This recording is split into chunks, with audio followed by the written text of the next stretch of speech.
Shalom, this is David and Leah Ortiz from Mario, Israel.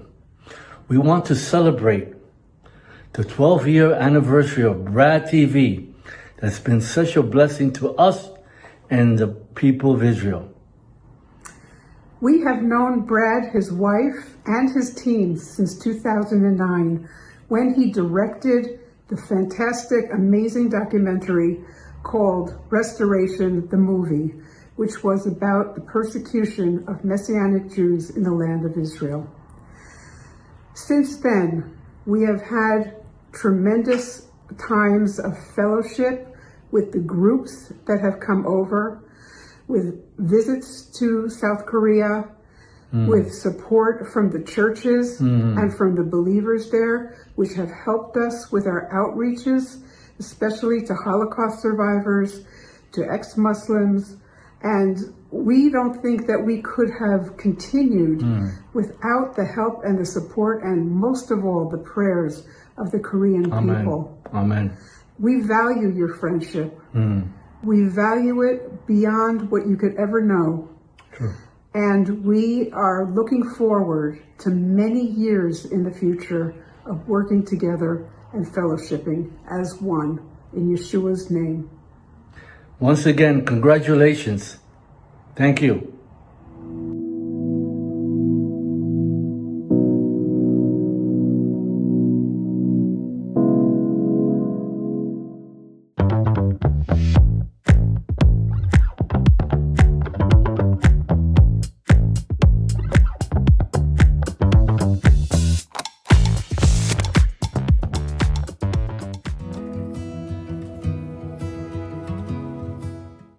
이스라엘에서 브레드 TV와 함께 샬롬을 전합니다. 오늘 우리는 토라 포션 마토트 마세가 무엇인지 알아보고 이스라엘 민족이 주님이 약속하신 거룩한 땅에 들어가기 위해 준비하던 과정들을 나눠볼 것입니다. 그들은 아주 오랫동안 헤맨 끝에 드디어 마지막 관문에 다다랐습니다. 이 여정에는 이스라엘 땅과 백성을 향한 강력한 교훈이 있습니다. 과거 하나님의 가르침과 오늘날 우리에게 행하시는 일은 연관돼 있으며 주님은 지금도 이 방식대로 모든 그리스도인에게 성경의 진리를 가르치십니다. 또한 구약과 예수와의 말씀이 어떻게 연결되는지 확인하는 정말 멋진 시간이 될 겁니다. 이번 시간에는 몇 개의 장을 함께 살펴보도록 하죠. 이번 주 본문은 민수기 30장부터 36장의 절반까지입니다. 우리는 이번 장을 통해 하나님이 이스라엘 백성을 어떻게 준비시키시는지 보게 될 것입니다. 이스라엘은 놀라운 교훈과 실수, 실패와 죄악, 그리고 정결함과 거룩함에 이르기까지 참으로 많은 과정을 통과해 왔습니다. 하나님은 이 과정 가운데 그들과 함께 하시며 다음 단계를 준비하십니다. 단순히 약속의 땅을 쟁취하는 승리뿐만 아니라 더욱 풍성한 미래를 맞이할 새로운 시즌을 준비하셨죠. 하지만 가장 중요한 것은 이스라엘 민족을 향한 부르심이었습니다.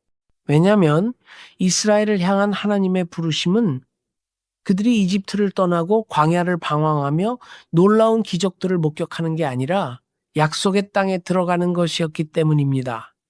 우리는 그 성취가 이루어지는 걸 보고 있습니다. 그리고 우리는 하나님이 다양한 주제로 하나님의 백성을 가르치시는 걸 보게 됩니다. 서원, 리더십, 기업과 땅, 그리고 몇몇 마지막 전투와 전쟁에 대해 말씀해 주십니다. 흥미롭게도 이스라엘은 광야를 떠나기 직전까지도 여전히 다른 민족들과 싸웠다는 것입니다. 이제 그 내용을 살펴볼 텐데요. 그렇기에 이 부분은 아주 놀라운 장, 바로 준비의 장이라고 볼 수 있습니다. 이번에 다룰 핵심적인 장면과 요점들은 주님 앞에서 우리의 서약을 지키는 것이 얼마나 놀랍고 중요한 일인지를 보여줍니다. 또한 거룩함과 승리 가운데 살아가는 방법 등 다양한 교훈을 전해주죠. 그럼 토라 낭독을 시작하겠습니다. 이번에는 몇 구절만 골라서 읽어보려고 합니다. 분량이 많을 때도 있고 적을 때도 있지만 하나님이 오늘 우리에게 무엇을 말씀하시는지 분명히 깨달을 수 있을 것입니다. 우선 민수기 30장은 서원에 관한 내용으로 시작합니다. 여기서는 결혼 전에 소녀나 여성이 드리는 서원에 대해 말씀하시는데요. 결혼 후에 드리는 서원도 말씀하고 계시죠. 하지만 이에 앞서서 하나님의 말씀을 기준으로 서원이란 무엇인지 알아보겠습니다. 민수기 30장 2절은 이렇게 말합니다. 사람이 여호와께 서원하였거나 결심하고 서약하였으면 깨뜨리지 말고 그가 입으로 말한 대로 다 이행할 것이니라. 하나님께서는 이스라엘 백성들에게 이렇게 말씀하시는 겁니다. 누구든지 인생의 절망적인 상황이나 감격스러운 순간을 지날 때면 하나님께 무언가를 약속하고 싶은 때가 생깁니다. 주님의 도우심이 절실히 필요합니다. 절 도와주시면 주님을 섬기겠습니다. 주님께 제사를 드리며 오직 주님을 위해서만 살겠습니다. 라고 말이죠. 오늘날 우리는 주님께 어떤 종류의 서원을 드릴 수 있을까요? 때로는 하나님께서 그분의 선하심을 보여주셔서 감사함을 느낄 때도 있습니다. 사실 제게도 이 두 가지 상황이 벌어진 적이 있었습니다. 힘겨운 싸움을 치렀던 게 기억나는데요. 하나님께서 새로운 공동체를 개척하기 위해 텔아비브에서 아시도스로 가라고 부르셨을 때입니다. 그때 전 의구심으로 가득했습니다. 준비도 안 됐고 외로웠으며 무력한 기분이었죠.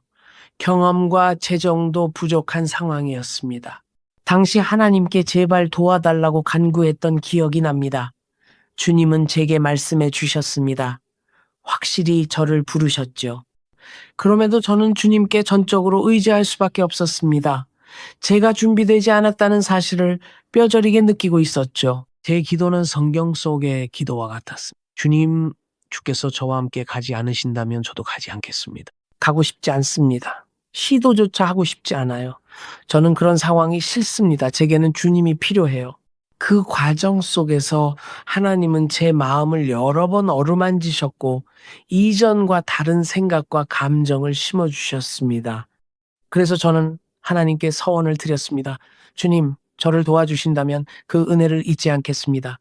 주님을 섬기겠습니다. 주님을 위해 달려가겠습니다. 지금뿐만 아니라 앞으로도 주님께서 말씀하시는 모든 것을 행하겠습니다. 주님을 찬양합니다. 돌이켜보면 하나님께 드렸던 그 서원들 덕분에 힘든 시기를 버틸 수 있었습니다. 수많은 도전과 박해, 온갖 고난 속에서도 제가 주님께 약속한 것을 기억하도록 도와주었죠. 모두 주님의 신실하심 덕분이었습니다. 주님을 찬양합니다. 그래서 주님께 드리는 서원과 맹세는 놀라운 힘을 지니고 있습니다.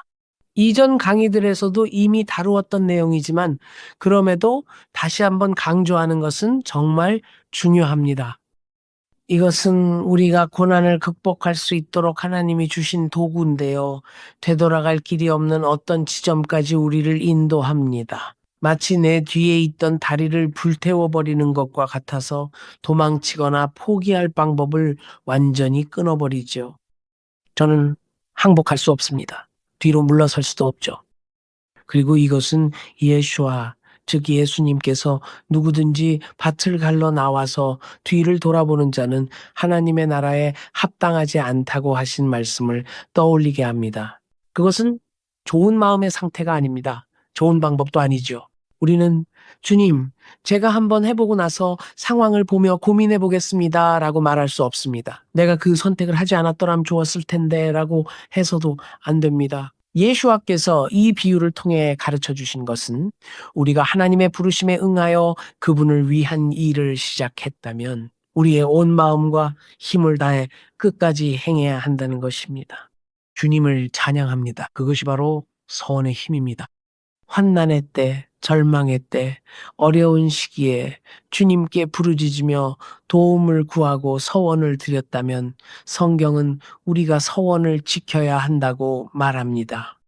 사람들이 종종 서원을 하는 또 다른 상황은 저도 서원을 해왔는데 제 삶에 행하신 하나님의 선하심과 예수님의 구원에 너무나 감사할 때입니다.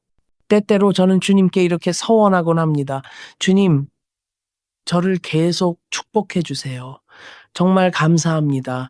주님의 나라를 위해 노력하겠습니다. 네, 이런 식으로 기도하고 봉사하고 서원을 드리겠습니다. 우리가 함께 읽어본 말씀 구절에서 가장 중요한 것은 우리의 서원을 이행하고 우리의 말을 지키는 것입니다. 다시 한번 읽어보겠습니다. 저는 이 장을 정말 좋아합니다. 사람이 여호와께 서원하였거나 결심하고 서약하였으면 이라고 적혀 있는데 그 부분이 흥미로운 점입니다. 우리가 말을 내뱉을 때 하나님께 여러 가지를 약속할 때 우리는 우리 자신의 말로 스스로를 묶는 것입니다. 그래서 말은 단순한 소리가 아닙니다. 말은 하나님의 능력을 담고 있죠. 예를 들어 성경은 하나님의 말씀이 살아있고 활력이 있다고 말합니다. 이번 주 저희 공동체에서 바로 이 부분을 공부하며 하나님의 말씀과 약속에 대해 이야기했는데 성경은 이렇게 말합니다. 하나님의 말씀은 강력하고 능력이 충만하며 살아있다고요. 그래서 우리가 주님께 서원을 드리는 것은 주님을 섬기려는 좋은 의도겠지만 중요한 것은 약속과 서원을 지키고 우리의 말을 지켜야 된다는 것입니다. 이 구절에 기록되기를 그는 자신의 말을 어기지 말아야 한다고 합니다. 그는 자신의 말을 어겨서는 안 됩니다. 자기 입에서 나오는 모든 말대로 행해야 하죠. 그리고 흥미롭게도 하나님은 우리에게 서원을 요청하지 않으셨습니다. 우리가 주님께 말하고 약속하라고 하나님이 요구하신 게 아닙니다. 하지만 우리가 그렇게 행할 때 하나님의 능력이 나타나고 주님의 역사가 시작되는 걸 보게 됩니다. 그리고 우리는 약속과 맹세의 말로 자기 자신을 묻게 되지요. 주님을 찬양합니다. 그것은 선한 일입니다. 하지만 우리의 역할은 약속을 지키고 말을 지키는 것입니다. 왜일까요? 하나님은 신실하시기 때문입니다. 하나님은 주님의 약속을 지키시기에 우리도 그분처럼 우리의 말을 지켜야 합니다. 물론 많은 나라, 특히 서구 국가에서는 구두 약속이 큰 의미가 없다는 걸 저도 압니다. 변호사를 불러서 합의서를 작성하고 도장을 찍는 등의 절차가 없으면 소용없죠. 하지만 성경 시대에는 달랐습니다. 그렇게 행하지 않았죠. 예전에는 말 한마디가 모든 것을 결정지었기에 사람들은 계약서에 서명할 필요가 없었습니다. 서로에게 말하면 그것으로 충분했습니다. 그것이 바로 말의 힘입니다. 저는 여러분이 그런 태도로 다시 되돌아가시길 권면합니다. 이 강의를 시청하시는 많은 분들이 이미 그렇게 행하고 계실리라 확신합니다. 어쨌든 이 사실을 기억하고 신실하게 말씀을 굳건히 지키는 것이 중요합니다. 우리의 말과 약속에 진실해야 합니다. 그런데 예수와 즉 예수님께서 너희 말은 예할 때는 예하고 아니요 할 때는 아니요하라고 하신 말씀이 생각나네요. 그러니 말장난은 하지 마십시오. 만약 예라면 예라고 말하고 그것을 지키십시오. 만약 아니오라면 아니오라고 말하고 그 입장을 고수하십시오. 여러분의 말을 지키고 여러분의 말에 책임을 지십시오. 이것이 핵심입니다. 그리고 성경은 딸과 아버지 사이의 관계라는 특별한 관점에 대해 말합니다. 아버지는 실제로 딸의 약속을 취소할 권한이 있습니다. 만약 아버지가 그것을 듣고 반대한다면 말이죠. 아내와 남편 사이도 마찬가지입니다. 만약 아내나 여성이 서원을 하고 남편이 그것을 듣는다면 부부간에 동의가 있어야 함을 상기시켜 줍니다. 서로 동의를 구하는 것이 중요합니다. 하지만 주님을 찬양할 것은 남편이 서원을 듣고는 아무 말도 하지 않았다면 이것은 굉장히 강력한 무언의 동의로 하나님이 지향하는 방식입니다. 이제 히브리어로 서원은 무엇일까요? 서원을 뜻하는 히브리어 단어는 네데르입니다. 네데르, 이것이 서원을 뜻하는 단어입니다. 우리는 하나님께 드린 서원을 신실하게 지켜야 한다고 이야기해 왔습니다. 이 장에서 두 번째로 중요한 히브리어 단어는 네마누트입니다. 네마누트는 무슨 뜻일까요? 아마 성경 속 이름 중 하나인 나아만이 떠오르실 겁니다. 그렇죠? 나아만은 신실한 사람이었습니다. 히브리어 네만은 신실하다는 의미죠. 히브리어로 네마누트는 신실함을 뜻합니다. 이 맥락에서 신실함이란 우리의 말에 책임을 다하는 것이기에 중요합니다. 하나님이 전하셨던 말씀과 약속에 신실하신 것과 똑같습니다. 흥미롭게도 신실함을 의미하는 네마누트의 어근은 알레프, 맴, 눈입니다. 늘 그렇듯 딱 세 글자뿐이죠. 그래서 같은 어근과 연관성을 가진 다른 단어들이 많이 있습니다. 그것들을 여러분과 나누고 싶습니다. 예를 들어 신뢰입니다. 그것은 에문이며 같은 글자를 씁니다. 알레프, 맴, 눈, 에문이죠. 신실함과 신뢰 사이의 연관성이 보이시죠? 신뢰할 수 있는 사람, 우리가 신뢰할 수 있는 하나님, 혹은 우리 자신이 예수님 안에서 타인이 신뢰할 수 있는 사람으로 변화되어 가는 것입니다. 그렇게 하나님은 우리에게 다양한 사명과 소명, 임무를 맡기실 수 있습니다. 주님을 찬양합니다. 그리고 이와 연결된 또 다른 단어가 에무나입니다. 믿음이죠. 알레프, 맴, 눈, 똑같은 원리입니다. 믿음이라는 히브리어에는 같은 어근 세 글자가 쓰이죠. 신실해지려면 우리가 신실할 수 있게 도우시는 하나님을 믿는 믿음이 필요합니다. 믿음 또한 하나님을 신뢰하는 것이죠. 따라서 신뢰, 신실함, 믿음 이 단어들 사이의 연관성을 알 수 있습니다. 그리고 정말 중요한 단어는 바로 아멘입니다. 우리는 늘 기도 끝에 아멘이라고 하죠. 혹은 말씀에 동의할 때 아멘이라고 하는데 이것도 알레프, 맴, 눈입니다. 아멘. 네, 맞습니다. 주님. 주님, 그대로 이루어지게 하소서. 참으로 신실하신 말씀입니다. 이것은 에무나, 우리의 믿음과 연결되어 있습니다. 주님을 찬양합니다. 이것이 이번 장에 해당하는 히브리어 단어입니다. 이제 다음 장인 31장으로 넘어가겠습니다. 1절부터 보면 하나님이 어떻게 이스라엘을 전투로 이끄시고 미디안과 싸워 승리하게 하시는지 알 수 있습니다. 그리고 이 장에서는 이스라엘 사람들이 맞서 싸웠던 왕들의 이름까지 나옵니다. 상상이 되시나요? 3,000년이 넘게 지난 지금도 미디안이 살았던 성읍뿐만 아니라 그들 왕들의 이름까지 알고 있습니다. 이것은 그 승리들이 매우 중요했음을 보여줍니다. 역사적으로도 대단히 커다란 의미가 있는 승리였죠.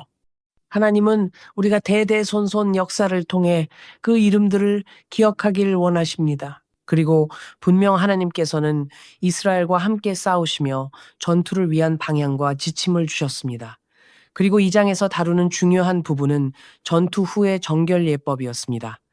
여기서 흥미로운 점은 이스라엘이 전투에 나가면 접하던 우상을 파괴하고 하나님의 원수들을 진멸하는 하나님의 심판이 벌어집니다. 그 후에는 모든 군인이 자신을 깨끗이 하는 정결의 시간을 갖습니다. 그러니 친애하는 여러분, 이 말씀은 우리의 삶에도 전투가 있다는 걸 상기시켜 줍니다. 우리는 때때로 영적인 전투를 치를 때가 있습니다. 우리는 혈과 육에 대항하여 싸우는 것이 아니라 생생한 영적 전투를 치르고 있습니다. 때때로 영적 전투를 마치고 승리가 찾아온다면 우리 자신을 주님께 내어드리고 하나님과 깊은 시간을 보내시기 바랍니다. 긴장을 풀고 전쟁과 전투, 교전의 모든 압박감을 떨쳐버려야 하죠. 그리고 그저 하나님을 경배하며 우리 자신을 다시 채우고 주님 앞에서 우리 자신을 깨끗이 하는 것이죠. 이것이 바로 이스라엘이 실제로 행했던 행위와 오늘날 하나님이 우리에게 요청하시는 영적인 삶의 연결고리입니다. 그러므로 치열했던 전투를 잠시 뒤로 한 채 그저 주님의 임재를 온전히 누리며 정결과 거룩함을 회복하는 시간을 갖는 것이 무엇보다 중요하죠. 주님을 찬양합니다. 이제 31장 1절을 읽어봅시다. 여호와께서 모세에게 말씀하여 이르시되 이스라엘 자손의 원수를 미디안에게 갚으라. 그 후에 네가 네 조상에게로 돌아가리라. 하나님이 모세에게 전하신 말씀을 살펴보면 모세가 생애 마지막으로 치를 전투임을 알 수 있습니다. 비록 모세가 직접 전장에 나서지 않았지만 이스라엘 백성이 나아갔고 마침내 하나님은 미디안에게 원수를 갚으라고 하십니다. 그들은 이스라엘 백성에게 골칫거리였습니다. 전쟁 때문만이 아니라 이스라엘을 타락시켰기 때문이죠. 이스라엘이 미디안의 우상을 숭배하고 그들의 여인과 어울리던 모든 사건은 하나님 보시기에 몹시 악한 비극이었습니다. 그렇기에 하나님은 모세에게 수명이 다하기 전에 이 무거운 골칫거리들을 끝맺어야 한다고 말씀하십니다. 비록 이스라엘에게 이 일은 민족을 상대하는 현실적인 문제처럼 보였을 것입니다. 하지만 그들이 이스라엘에 미친 영향은 영적으로 매우 위험하고 파괴적이었습니다. 이것은 사실 영적인 문제, 미디안 민족에서 이스라엘 백성들에게 들어온 죄 때문이었습니다. 이 끔찍한 영향을 차단하고 이스라엘 백성을 거룩함으로 인도하기 위해 하나님은 분명한 선을 긋고자 하셨습니다. 모든 고난과 역경, 실패를 뒤로 한 채 새로운 삶을 향해 나아가기 위해서 말이죠. 그래서 이 장의 핵심 단어는 타하라입니다. 타하라는 순결, 정결 혹은 씻음, 의식적인 정결이나 영적인 정결을 의미하죠. 거룩하게 구별되거나 깨끗해진 상태를 타호르라고 부릅니다. 주님을 찬양합니다. 이것이 바로 우리의 삶을 향한 하나님의 부르심입니다. 예수님을 통해 우리를 깨끗하고 정결하게 하시는 주님을 찬양합니다.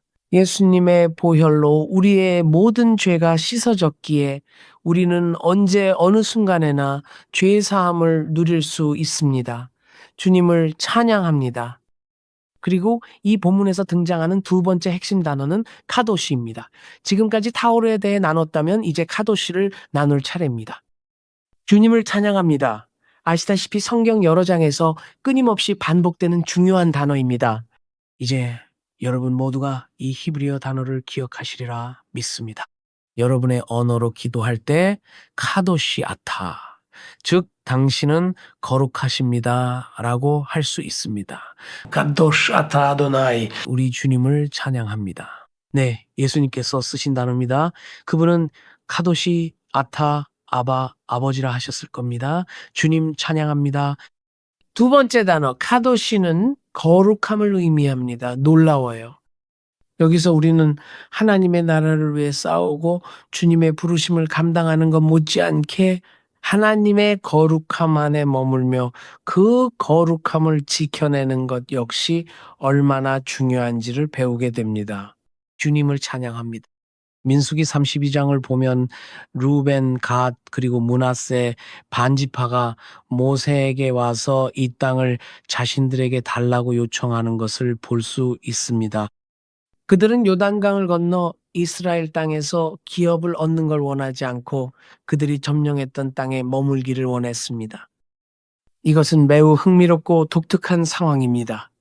하나님은 그들에게 주실 땅이 어떤 곳인지 명확하게 말씀하셨습니다. 하지만 여기서 두 지파 반이 등장합니다. 그들은 하나님과 그들의 지도자인 모세에게 이 땅에 머물게 해달라고 계속 요청하고 있습니다. 사실 그들의 입장이 충분히 이해가 됩니다. 그들은 꽤 좋은 땅을 보았거든요. 그리고 이 땅에 거주민들이 이스라엘에 대항해 싸워왔기 때문에 이스라엘은 반격하여 실제로 그들을 멸망시켰습니다. 이제 그들은 아름다운 땅을 차지했고 적도 없으며 더 이상 치를 전쟁도 없었습니다. 그래서 그들은 그 땅에 머물겠다고 요청한 것입니다. 이제 모세의 반응을 보겠습니다. 모세는 이 요청을 듣고 처음에 매우 화가 났습니다. 그는 하나님의 비전을 품고 있었기 때문입니다. 하나님은 이스라엘 온 회중을 약속의 땅으로 인도하시겠다는 비전을 모세에게 명확히 주셨습니다. 이어지는 6절부터 15절에서는 모세가 지난 역사들을 짚어가며 백성들이 광야 여정 속에서 마주했던 유혹과 실패의 순간들을 엄중히 경고합니다. 모세는 그들의 조상들이 주님의 말씀에 불순종해서 온 세대가 광야를 방황했던 일을 상기시킵니다. 그리고 그들의 이기적인 요청이 이스라엘에 다시 파멸을 가져지도 모른다고 깊이 우려하죠. 결과적으로 이 연설을 통해 모세는 그들이 과거에 저지른 죄들을 상기시켰을 뿐만 아니라 그들의 마음이 어디에 있는지 시험하고자 했죠. 그런데 그들은 모세에게 이렇게 대답합니다. 결코 아닙니다. 우리는 하나님의 기업을 믿으며 이스라엘 백성과 함께 싸워나갈 준비가 되어 있습니다. 저희가 최전선에 서서 당신들과 함께 가겠습니다. 그러자 모세는 안도하며 그들이 머무는 것을 허락했습니다. 흥미로운 지점이죠. 우리는 하나님이 주신 땅이 아니라 사람들이 스스로 주도권을 잡고 더 많은 기업을 요구하는 것을 보게 됩니다.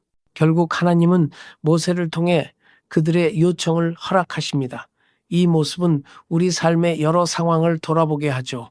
때로는 우리가 주도한 일이 하나님의 온전한 뜻이 아닐지라도 하나님을 향한 열정으로 행하는 선한 일이라면 주님은 그 중심을 보시고 축복하십니다. 우리의 연약함까지 품어주시는 주님의 선하심과 인자하심을 찬양합니다.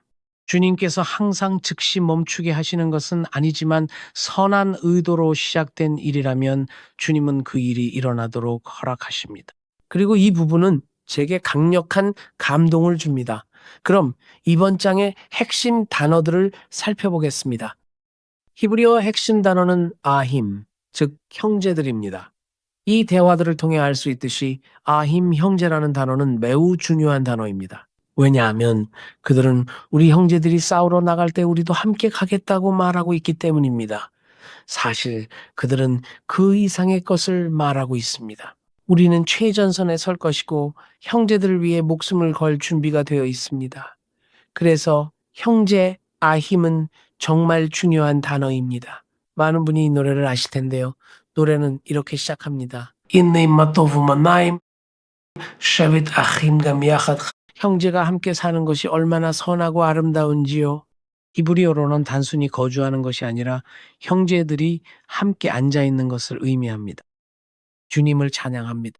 형제는 삶의 중요한 부분이며 예수와께서는 우리를 그분의 형제라고 부르십니다. 분명 성경에는 형제에 관한 구절이 많습니다. 형제 간의 사랑과 서로를 향한 지지, 형제를 다룬 구절이 많습니다. 특히 아힘은 성경 전체에서 중요한 단어. 이제 두 번째 단어는 아흐두트입니다. 아흐두트, 즉 연합이라는 뜻입니다. 연합, 이것이 핵심입니다. 그들은 우리가 기꺼이 하나가 되겠다고 말합니다. 우리는 어디에도 가지 않고 바로 여기에 있습니다. 비록 여러분이 요단강을 건너가기 때문에 우리가 서로 떨어져 있게 되겠지만 우리는 이곳에 머물 것입니다. 하지만 우리는 계속해서 형제일 것이며 계속해서 연합할 것입니다. 이 모습은 우리에게 중요한 진리를 상기시켜 줍니다. 멀리 떨어져 있는 친구나 형제일지라도 그리스도 안에서 하나가 되는 이러한 영적 연합이 있다면 그 공동체는 결코 흔들리지 않고 굳건히 설 것입니다. 주님을 찬양합니다. 이것이 바로 그들이 모세 앞에서 결단한 약속이자 그들이 보여준 연합의 힘입니다. 서로를 지지하고 버팀목이 되어주는 것은 정말 중요합니다. 우리 사이에 온전한 연합이 이루어질 때 우리는 삶의 위대한 순간마다 서로를 지지하게 될 것입니다. 우리는 기쁨과 승리를 함께 나눌 것입니다. 또한 어려운 시기에도 우리는 계속해서 서로를 지지할 것입니다. 그러니 이 단어들은 중요합니다. 그리고 두 번째 단어인 연합, 히브리어로 아흐두트는 매우 중요한 단어입니다. 함께하는 것은 정말 중요합니다. 우리가 함께 머물고 서로를 위해 희생할 준비가 되어 있으며 서로를 도울 때 하나님의 능력이 움직입니다. 하나님은 연합을 사랑하시기 때문입니다. 아시다시피 연합이 있는 곳에 하나님의 축복이 임합니다. 그리고 연합은 하나님의 축복의 징표 중 하나예요. 연합이 부족하다면 기도하고 노력하여 연합을 구축할 때입니다. 서로 용서하고 축복하며 그분의 용서 안에서 행하고 하나님이 주신 영적인 연합을 유지하고 세워나가야 합니다. 주님을 찬양합니다. 결국 이 장의 말씀을 적용해 보면 예수와는 우리를 이 연합의 자리로 부르십니다. 서로의 짐을 지워주고 섬기며 서로를 세우고 북돋아 주라고 말이죠. 이것은 주님께서 우리에게 주신 사역의 중요한 부분입니다. 또한 항상 기억하십시오. 우리는 함께할 때 훨씬 더 강해집니다. 그래서 원수는 항상 연합을 가장 먼저 공격합니다. 그는 연합을 공격하려 합니다. 왜냐하면 우리가 분열되고 또 분열되고 계속 분열될수록 힘을 잃는다는 것을 알기 때문입니다. 하지만 우리가 함께라면 아무도 우리를 막을 수 없습니다. 주님을 찬양합니다. 그리고 하나님께서는 복을 부어주고 계십니다. 이러한 겸손함과 온유함을 유지하고 연합과 형제 안에서 행하는 것이 중요합니다. 주님을 찬양합니다. 아멘. 이제 33번째 장으로 가겠습니다. 1절부터 보면 모세는 이스라엘에게 이집트에서부터의 모든 여정을 상기시키고 있습니다. 그런데 그 무렵에는 이전 세대가 모두 세상을 떠나고 젊은 세대만 남은 것을 볼 수 있습니다. 그래서 하나님이 이스라엘 민족을 위해 행하신 일들과 그들이 어떻게 이곳저곳으로 이동해 왔는지를 상기시킵니다. 이것은 하나님의 기적과 놀라운 역사를 되새기는 연설이었죠. 그중 하나를 3절에서 읽을 수 있는데 여기에는 그들이 첫째 달에 라암셋에서 떠났다고 기록되어 있습니다. 첫째 달 15째 날, 즉 6월절 다음 날이죠. 이것은 여정의 시작인 6월절 밤, 즉 페사흐를 떠올리게 합니다. 그들이 이집트에서 나온 직후죠.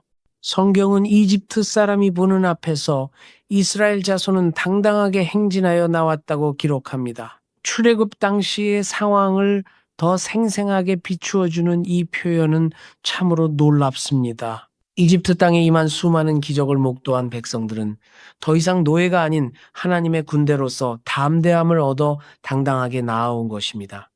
갑자기 그들이 더 이상 노예처럼 행동하지 않고 당당하게 걷는 것을 보게 되죠. 정말 놀라운 일입니다. 이처럼 우리 삶에서 주님의 승리를 볼 때 우리의 믿음과 담대함도 함께 성장합니다. 우리는 하나님 앞에서라면 두려움이 아닌 담대함으로 나아갈 수 있습니다. 그 기록들을 읽으며 상상해 보십시오. 우리가 볼 수 있는 그 말씀들을요. 아마 그 전에 이스라엘 백성들은 두려웠을 것입니다. 미래는 어떤 모습일까? 우리가 해낼 수 있을까? 하지만 이제 그들은 두려움의 영이 아닌 담대함의 영을 가지고 나아가고 있습니다. 할렐루야! 이것이 바로 하나님의 보좌 앞으로 담대히 나아오라는 예수님의 초청입니다. 할렐루야! 주님의 보좌를 찬양합니다. 주님을 찬양합니다. 계속해서 그분 앞에 담대히 나아갑시다. 4절은 이렇게 말합니다. 애굽인은 여호와께서 그들 중에 치신 그 모든 장자를 장사하는 때라. 그 다음 여기 마지막 구절이 있습니다. 여호와께서 그들의 신들에게도 심판을 베푸셨더라. 하나님은 그 우상들의 심판을 집행하셨습니다. 우리는 하나님께서 애굽 사람뿐만 아니라 그들의 우상까지 심판하신 걸 보았습니다. 이것이 핵심입니다. 하나님은 애굽의 모든 신들을 심판하셨습니다. 주님을 찬양합니다. 이 장의 핵심 히브리어 단어는 여정을 뜻하는 마세입니다. 흥미롭게도 우리가 마사라고 부르는 단어는 여정을 의미하기도 하지만 무거운 짐이라는 뜻도 있습니다. 이 히브리어 단어는 예수아가 하신 말씀을 떠올리게 합니다. 수고하고 무거운 짐 진 자들아 다 내게로 오라. 인생의 무거운 여정과 짐을 지고 가는 우리를 향한 예수아의 초청인 것이죠. 마사만큼 여정에 어울리는 단어는 없습니다. 그리고 마사라는 단어의 또 다른 의미는 무거운 짐이죠. 흥미롭지 않나요? 이 대목은 예수님의 말씀을 떠올리게 합니다. 모세는 광야의 여정을 지날 때 무거운 책임을 짊어지고 있었습니다. 그리고 예수님은 우리에게 말씀하셨습니다. 삶의 짐이 있는 자는 다 내게로 와서 내 짐을 내게 맡기라고요. 그리고 나의 짐, 나의 멍에를 메라. 내 멍에를 메면 주님의 축복을 보게 될 것이다.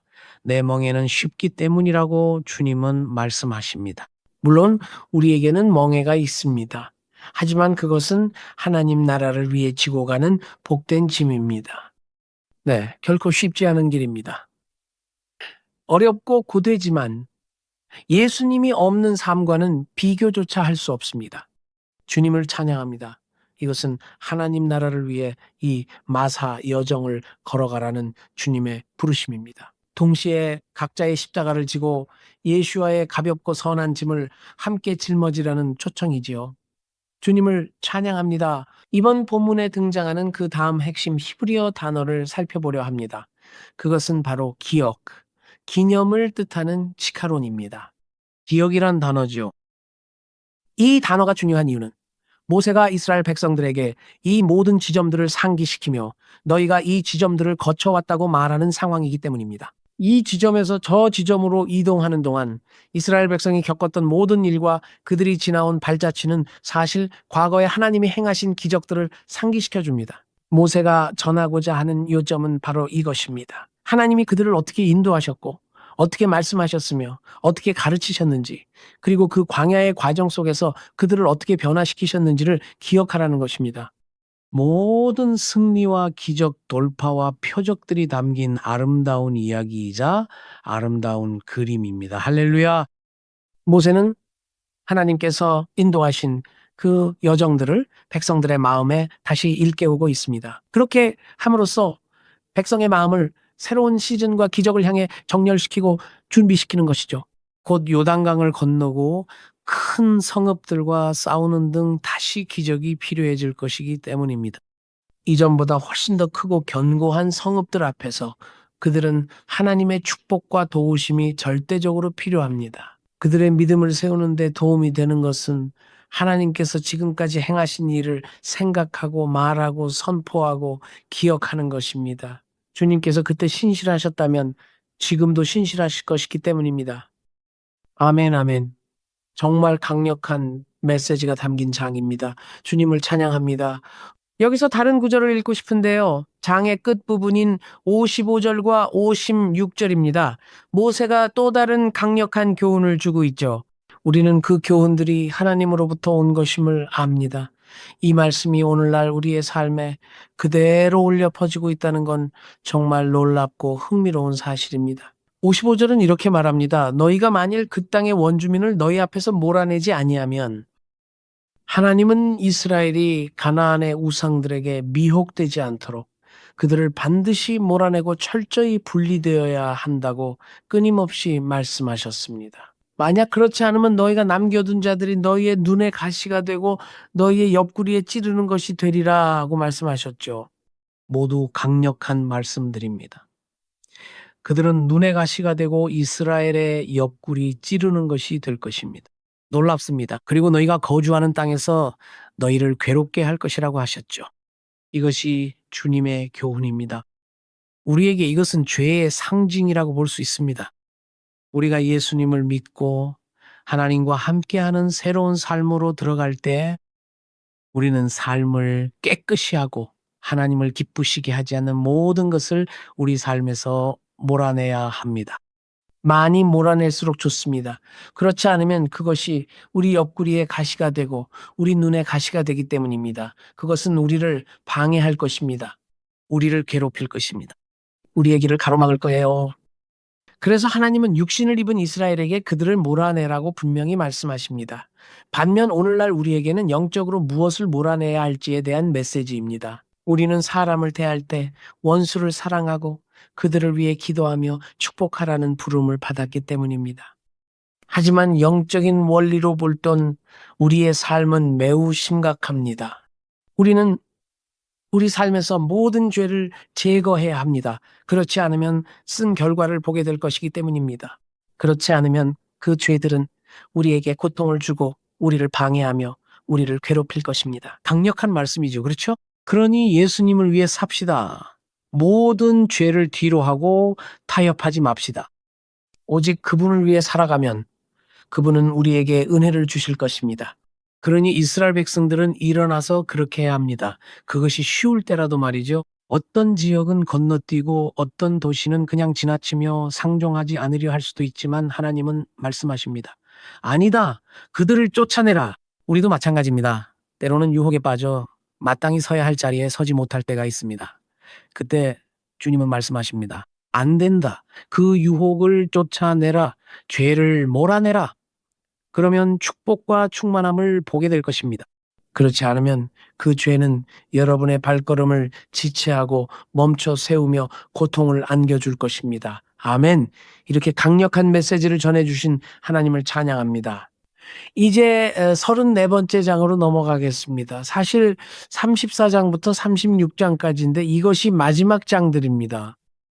하나님은 이스라엘 지파들을 위해 경계와 국경을 정하시고 그들에게 정확한 묘사를 해주십니다. 그리고 우리는 하나님께서 이스라엘 백성에게 주시는 놀라운 부분을 보게 됩니다. 도피성 아주 중요한 지점이죠. 은혜의 도시들입니다. 그 도시들은 은혜의 도시가 될 것입니다. 잘못을 저지른 사람들과 사고와 실수로 타인을 죽인 사람들이 하나님의 은혜를 입고 피신할 수 있는 곳이죠. 중요한 부분이며 다음 장들에서 이에 대해 이야기할 것입니다. 그런데 여기서 우리는 하나님이 이스라엘에게 약속의 땅을 주시는 것을 보게 됩니다. 우리는 역사의 매우 중요한 부분에 도달했습니다. 그리고 이 장들의 히브리어 핵심 단어는 나할라입니다. 나할라는 기업, 유산을 의미합니다. 하나님은 기업을 주셨습니다. 하나님이 주신 유업을 히브리어로 나할라라고 합니다. 오늘날까지 이어지죠. 할렐루야. 그러므로 우리는 이 유업을 기억하는 것이 중요합니다. 우리는 우리 것이 아닌 것을 주장하지 않습니다. 하지만 그분의 약속을 물려받았죠. 할렐루야! 주님께서는 우리에게 영원한 그분의 나라를 기업으로 주셨습니다. 주님을 찬양합니다. 이 세상 최고의 기업입니다. 그리고 두 번째 단어는 바로 티크바입니다. 티크바는 소망을 의미합니다. 그분은 우리에게 소망을 주십니다. 주님을 찬양합니다. 이처럼 하나님은 우리 삶 속에 그분의 왕국을 세우고 계시며 예수와는 실제하십니다. 성부 하나님께서 그분의 사랑을 부어주십니다. 예수와를 통해 우리 위에 말이죠. 이스라엘 백성이 약속의 땅으로 들어갈 준비를 했던 것처럼 그것은 새로운 장, 새로운 계절, 새로운 삶이었고 강을 건너는 일에 대해서는 곧 이야기하겠지만 동시에 약속의 땅은 거룩한 땅의 상징입니다. 우리에게 약속의 땅은 천국에서의 삶, 하늘 왕국의 상징입니다. 하나님을 찬양합니다. 그래서 우리는 하나님께서 어떻게 일하시고 준비시키시고 마지막 지시를 내리시는지 봅니다. 우리가 새로운 장, 역사의 새로운 부분, 새로운 기적, 그리고 새로운 은혜로 나아가고 있기 때문입니다. 마치면서 하나님께서 우리가 그분의 빛과 영광을 보게 하시고 순종과 거룩함의 강력한 교훈을 배우며 우리의 싸움에서 승리하는 법을 배우고 또한 하나님의 역사 안에서 새롭게 되기를 기도합니다. 이 모든 강력한 교훈들이 우리에게 복이 되고 우리 삶 속에서 계속 역사하기를 기도합니다. 이것이 주님의 말씀이기 때문입니다. 이스라엘에서 축복과 샬롬을 전합니다.